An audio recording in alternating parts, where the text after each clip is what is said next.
Chilli powder, ಸಖತ್ ಖಾರ ಬಣ್ಣ ಮತ್ತು ರುಚಿ ಆಚಿ ಚಿಲ್ಲಿ ಪೌಡರ್.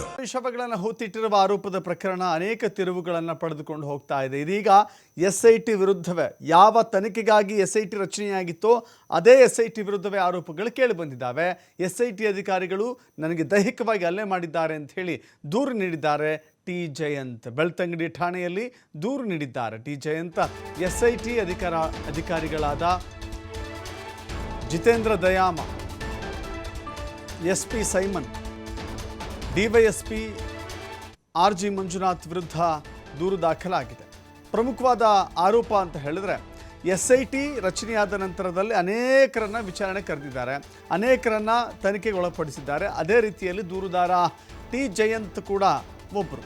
ಟಿ ಜಯಂತ್ ಕೂಡ ವಿಚಾರಣೆಗೆ ಒಳಪಡಿಸಿದಂಥ ಸಂದರ್ಭದಲ್ಲಿ ಅವರು ಈಗ ಆರೋಪ ಮಾಡಿರುವ ಪ್ರಕಾರ ದೈಹಿಕವಾಗಿ ಹಲ್ಲೆ ಮಾಡಿದ್ದಾರೆ ಅಂತ ಹೇಳಿ. ಯಾರ್ಯಾರು ಮಾಡಿದ್ದಾರೆ ಅಂದರೆ SIT ಮುಖ್ಯಸ್ಥ ಜಿತೇಂದ್ರ ದಯಾಮ, SIT ಮುಖ್ಯಸ್ಥ SP ಸೈಮನ್, ಜೊತೆಗೆ DYSP RG ಮಂಜುನಾಥ್ ವಿರುದ್ಧ ಈಗ ದೂರು ದಾಖಲಾಗಿದೆ. ವಿಚಾರಣೆ ಸಂದರ್ಭದಲ್ಲಿ ದೈಹಿಕವಾಗಿ ಹಲ್ಲೆ ಮಾಡಿದ್ದಾರೆ, ಪ್ರಾಣ ಬೆದರಿಕೆಯನ್ನು ಒಡ್ಡಿದ್ದಾರೆ, ಜೊತೆಗೆ ಸುಳ್ಳು ಸಾಕ್ಷಿ ಹೇಳಬೇಕು ಅಂತ ಹೇಳಿ ನನ್ನ ಮೇಲೆ ಒತ್ತಡ ಹೇರಿದ್ದಾರೆ ಅನ್ನೋದು ಟಿ ಜಯಂತ್ ಆರೋಪ. ಮೊದಲಿಗೆ ಟಿ ಜಯಂತ್ ಆಗಲಿ ಅಥವಾ ಗಿರೀಶ್ ಮಠಣ್ಣವರಾಗಲಿ ಅನೇಕರು ಕೂಡ, ಮಹೇಶ್ ಶೆಟ್ಟಿ ತಿಮ್ಮರೋಡಿ ಆಗಲಿ ಅನೇಕರು ಕೂಡ ಹೀರೋಗಳ ರೀತಿಯಲ್ಲಿ ಕಾಣಿಸ್ತಾ ಇದ್ರು.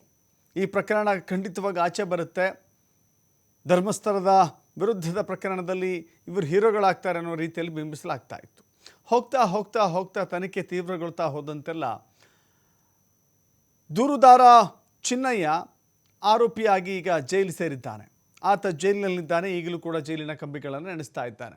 ಇನ್ನು ಆತನಿಗೆ ಬೆಂಬಲವಾಗಿ ನಿಂತಂಥವರು ಕೂಡ ಮಹೇಶ್ ಶೆಟ್ಟಿ ತಿಮ್ಮರೋಡಿ ಆಗಲಿ, ಟಿ ಜಯಂತ್ ಆಗಲಿ ಅಥವಾ ಗಿರೀಶ್ ಮಟ್ಟಣ್ಣನವರಾಗಲಿ ಅವರು ಕೂಡ ಅನೇಕ ಆರೋಪಗಳನ್ನು ಎದುರಿಸ್ತಾ ಇದ್ದಾರೆ, ತನಿಖೆಗೆ ಹಾಜರಾಗ್ತಾ ಇದ್ದಾರೆ, ತನಿಖೆ ವೇಳೆ ಅನೇಕ ವಿಚಾರಗಳನ್ನು ಒಪ್ಪಿಕೊಳ್ತಾ ಇದ್ದಾರೆ. ಈ ಟಿ ಜಯಂತ್ ವಿಚಾರದಲ್ಲಿ ಈಗ ಹಲ್ಲೆ ಆಗಿದೆ ಅನ್ನೋದನ್ನು ಆರೋಪ ಮಾಡಿದ್ದಾರೆ, ಈಗ ದೂರು ದಾಖಲು ಮಾಡಿದ್ದಾರೆ. ಇದೊಂದು ಮತ್ತೊಂದು ತಿರುವು ರೀತಿಯಲ್ಲಿ ಕಾಣಿಸ್ತಾ ಇದೆ.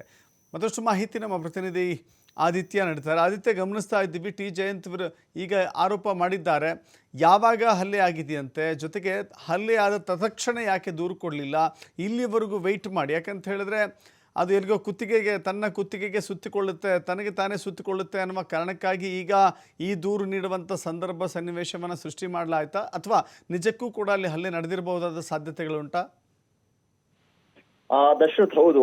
ಜಯಂತ್ ಟಿ ಆದಿಯಾಗಿ ಗಿರೀಶ್ ಮಠಣ್ಣವರ ಸೇರಿದಂತೆ ವಿಠಲ್ ಗೌಡ ಎಲ್ಲರೂ ಕೂಡ ನಿರಂತರವಾಗಿ ವಿಚಾರಣೆಗೆ ಹಾಜರಾಗ್ತಿದ್ದನ್ನ ಕೂಡ ಗಮನಿಸ್ತಾ ಇದ್ವಿ. ಇದ್ರ ಜೊತೆಗೆ ಒಂದಿಷ್ಟು ಯೂಟ್ಯೂಬರ್ಗಳು ಕೂಡ 3-4 ದಿನ ವಿಚಾರಣೆಗೆ ಬಂದ್ರು ಕೂಡ ನಮ್ಮನ್ನ ಮ್ಯಾಕ್ಸಿಮಮ್ ಅಂದ್ರೆ 2-3 ಗಂಟೆ ವಿಚಾರಣೆ ಮಾಡಿರ್ಬೋದು, ಬಾಕಿ ಸಮಯ ನಮ್ಮನ್ನಲ್ಲಿ ಕೂರಿಸ್ತಾ ಇದ್ರು ಅನ್ನುವಂತ ರೀತಿಯಲ್ಲೇ ಅವ್ರ ಹೇಳಿಕೆಗಳನ್ನ ಕೊಡ್ತಾ ಇದ್ರು. ಮತ್ತೆ SIT ಅವರು ಬಹಳ ಪಾರದರ್ಶಕವಾಗಿ ತನಿಖೆ ಮಾಡ್ತಾ ಇದ್ದಾರೆ, ನಾವ್ ಏನೇ ಮಾಹಿತಿಯನ್ನ ಕೂಡ ಹಂಚ್ಕೊಳ್ಳೋದಿಲ್ಲ, ತನಿಖೆ ಚೆನ್ನಾಗೇ ನಡೀತಾ ಇದೆ ಅನ್ನುವಂತ ರೀತಿಯ ಹೇಳಿಕೆಗಳನ್ನ ಕೂಡ ಜಯಂತ್ ಟಿ ಅವರು ಕೂಡ ಕೊಟ್ಟಿದ್ದು ಇದೆ. ಆದ್ರೆ ಈಗ ಅಂದ್ರೆ ಮೊನ್ನೆ ಹೈಕೋರ್ಟ್ಗೆ ಹೋದಂತ ಸಂದರ್ಭದಲ್ಲೂ ಕೂಡ ಒಂದು ಅರ್ಥದಲ್ಲಿ ಮುಖಭಂಗ ಆಗಿದೆ ಅಂತ ಹೇಳ್ಬೋದು. ಯಾಕಂದ್ರೆ FIR ರದ್ದತಿಗೆ ಹೈಕೋರ್ಟ್ಗೆ ಹೋಗಿದ್ರು, ಆದ್ರೆ ಇವರ ಮನವಿಗಳ ಪೈಕಿ ಕೇವಲ ಏನು ಕಿರುಕುಳವನ್ನ ನೀಡಬಾರದು ಅನ್ನುವಂತಹ ರೀತಿಯ ಒಂದು ವಿಚಾರಣೆ ಮಾತ್ರ ಈಗ ಸದ್ಯಕ್ಕೆ ಮುಂದೂಡಲ್ಪಟ್ಟಿರುವಂತದ್ದು. ಹೊರತುಪಡಿಸಿದ್ರೆ ಮುಂದಕ್ಕೆ ಇವರನ್ನ ವಿಚಾರಣೆ ಕರೆಯುವ ಸಾಧ್ಯತೆಗಳು ಕೂಡ ಇನ್ ಕೇಸ್ SIT ಅರೆಸ್ಟ್ ಮಾಡುವಂತ ವಿಚಾರಗಳು ಇದ್ರು ಕೂಡ ಅವರ ವಿವೇಚನೆಗೆ ತಕ್ಕ ಹಾಗೆ ಅವರು ಅರೆಸ್ಟ್ ಮಾಡುವ ಸಾಧ್ಯತೆಗಳು ಕೂಡ ಇದೆ. ಈ ನಡುವೆ ಈಗ ಮತ್ತೊಂದು ಅಸ್ತ್ರ ಅಂತ ಇದನ್ನ ಪ್ರಯೋಗ ಮಾಡುವ ರೀತಿಯಲ್ಲಿ ಕಾಣಿಸ್ತಾ ಇದೆ. ಸೊ ಜಯಂತ್ ಟಿ ಅವರು ಈಗ ಬೆಳ್ತಂಗಡಿ ಠಾಣೆಗೆ ದೂರು ನೀಡಿದ್ದಾರೆ. ಅಂದ್ರೆ SIT ಅಧಿಕಾರಿಗಳು ಇವರ ಮೇಲೆ ಹಲ್ಲೆಯನ್ನ ಮಾಡಿದ್ದಾರೆ ಅನ್ನುವಂತ ಆರೋಪ ಮಾಡಿದ್ದಾರೆ ಮತ್ತು ಅಕ್ರಮವಾಗಿ ಬಂಧನ ಮಾಡಿದ್ದಾರೆ ಅನ್ನುವಂತ ಒಂದು ಆರೋಪವನ್ನ ಮಾಡಿದ್ರು. ಇದ್ರ ಜೊತೆಗೆ ಪ್ರಮುಖವಾಗಿ ಏನು ದೂರುದಾಯ ಚಿನ್ನಯ್ಯ ಇದಾನೋ ಆತನ ಕೈಯಿಂದ ನನ್ನ ಮೇಲೆ ಹಲ್ಲೆ ಮಾಡಿಸಲಾಗಿದೆ ಅನ್ನುವಂತ ರೀತಿಯಲ್ಲೂ ಕೂಡ ಸದ್ಯ ಅವರು ಬೆಳ್ತಂಗಡಿ ಪೊಲೀಸ್ ಠಾಣೆಗೆ ದೂರು ನೀಡಿದ್ದಾರೆ. ಅಂದ್ರೆ ಇವರ ದೂರಿನ ಪ್ರಕಾರ ಇದು ಸೆಪ್ಟೆಂಬರ್ 4ನೇ ತಾರೀಕು ನಡೆದಿದೆ ಅನ್ನುವಂತ ಮಾಹಿತಿ ಇದೆ. SIT ಅಧಿಕಾರಿಗಳು ಅವರನ್ನ ವಿಚಾರಣೆ ಕರೆದಿದ್ರು ಮತ್ತು ಇವರು ಒಂದಿಷ್ಟು ಕೊಲೆ ಪ್ರಕರಣಗಳು, ಪದ್ಮರಥ ಇನ್ನಿತರ ಕೊಲೆ ಪ್ರಕರಣಕ್ಕೆ ಸಂಬಂಧಪಟ್ಟ ಹಾಗೆ ಮಾಹಿತಿಯನ್ನ ನೀಡ್ತೀನಿ ಅಂತ ಹೇಳಿದ ಸಂದರ್ಭ ಮೊದಲಿಗೆ ಆ ಚಿನ್ನಯ್ಯನ ಮೇಲೆ SIT ಅಧಿಕಾರಿಗಳು ಹಲ್ಲೆಯನ್ನ ಮಾಡಿ ಆ ಬಳಿಕ ಚಿನ್ನಯ್ಯನನ್ನ ಕರೆಸಿ ಇವರ ಬಟ್ಟೆಯನ್ನ ಬಿಚ್ಚಿಸಿ ಎಲ್ಲಿ CC ಕ್ಯಾಮೆರಾ ಇಲ್ಲೋ ಆ ರೂಮಿಗೆ ಕರ್ಕೊಂಡು ಹೋಗಿ ನನ್ನ ಮೇಲೆ ಹಲ್ಲೆ ಮಾಡಿದ್ದಾರೆ ಅನ್ನುವಂತಹ ಆರೋಪವನ್ನ ಮಾಡಿ ಸದ್ಯ ದೂರು ನೀಡಿದ್ದಾರೆ. ಸೊ ಇದು ಇನ್ನೊಂದು ಅಸ್ತ್ರವಾಗಿ ಪ್ರಯೋಗ ಆಗ್ತಾ ಇದೆ ಅಥವಾ ನಿಜವಾಗ್ಲೂ ಇದು ನಡೀತಾ ಇದೆ ಅನ್ನುವಂಥದ್ದು ಇರುವಂತಹ ಗೊಂದಲ.